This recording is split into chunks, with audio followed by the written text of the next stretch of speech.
احتیاطی تدابیر لوگوں کو بتانی چاہیے، جہاں جہاں جس مرحلے میں لوگوں کو ضرورت ہو رہنمائی کی، ماہرین کو وہ رہنمائی کرنی چاہیے۔ لیکن اس کے ساتھ ساتھ ایک بات کو ضرور ذہن میں رکھیں کہ لوگوں کو نا امید ہونے سے بچایا جائے۔ ایسی باتیں معاشرے میں نہ پھیلائی جائیں جو نا امیدی کا سبب بنے، لوگوں کو امید بھی دلائی جائے، ان کی توجہ رب رسول کی جانب بھی کی جائے، انہیں یہ بھی بتایا جائے کہ تم نہ اپنی مرضی سے پیدا ہوئے، نہ تم نے اپنی مرضی سے اپنے آپ کو بڑا کیا، نہ اپنی مرضی سے تمہارے پاس صحت تھی، تو جس رب کریم نے پہلے نوازا تھا وہ اب بھی نوازے گا۔ لوگوں کی امیدوں کو نہ توڑا جائے، مایوسیاں نہ پھیلائی جائیں، پریشانیوں کو مزید نہ بڑھایا جائے۔ اچھی امید، اچھی خبر، اچھا پیغام،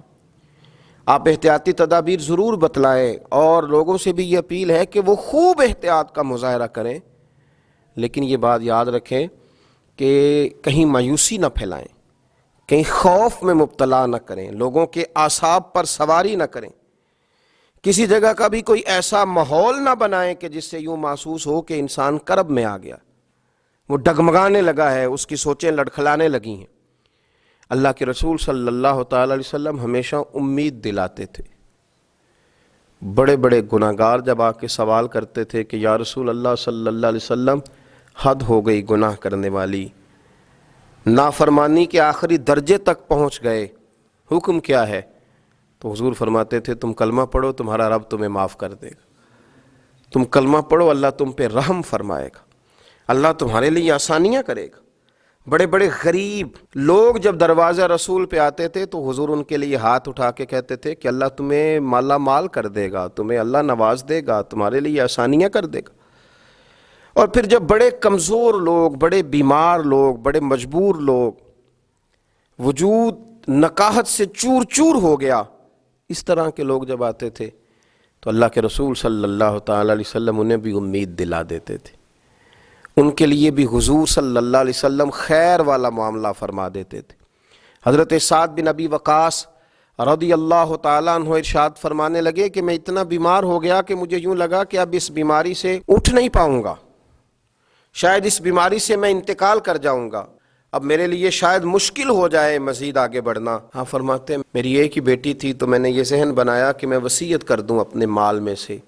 کچھ اللہ کے راستے میں دے دوں، کچھ بیٹی کو دے دوں۔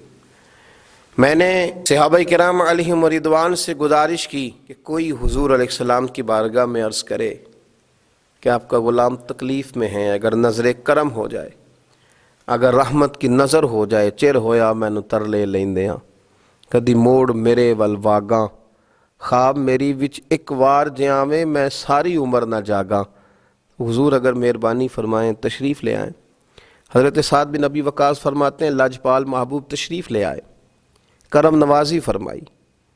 تو حضور کو دیکھا میں کئی دنوں کا بیمار تھا تو میری آنکھیں برس پڑی، میں رو پڑا، میں نے عرض کی یا رسول اللہ صلی اللہ تعالی علیہ وسلم شاید اس بیماری سے اٹھ نہ سکوں، ایک ہی بیٹی ہے، میرا ارادہ ہے کہ میں اپنا بہت سارا مال اللہ کے راستے میں خیرات کر دوں۔ تو حضور علیہ السلام نے نا مجھے وصیت کے بارے میں بہت ساری باتیں ارشاد فرمائیں، لیکن قربان جاؤں میں اٹھ کے کھڑا نہیں ہو پاتا تھا، میری ٹانگیں کانپتی تھیں۔ لیکن جب سرور کائنات علیہ السلام سے میں نے عرض کی نا حضور اب شاید بچ نہ سکوں گا، اس بیماری سے چلا جاؤں گا، حضور نے امید دلائی،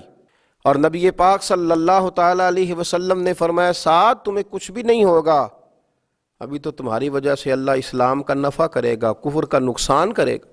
ابھی تو بڑا کام کرنا ہے، اٹھ باندھ کمر کیوں ڈرتا ہے، پھر دیکھ خدا کیا کرتا ہے۔ فرمایا تم اپنے آپ کو مضبوط کرو قلبی طور پر۔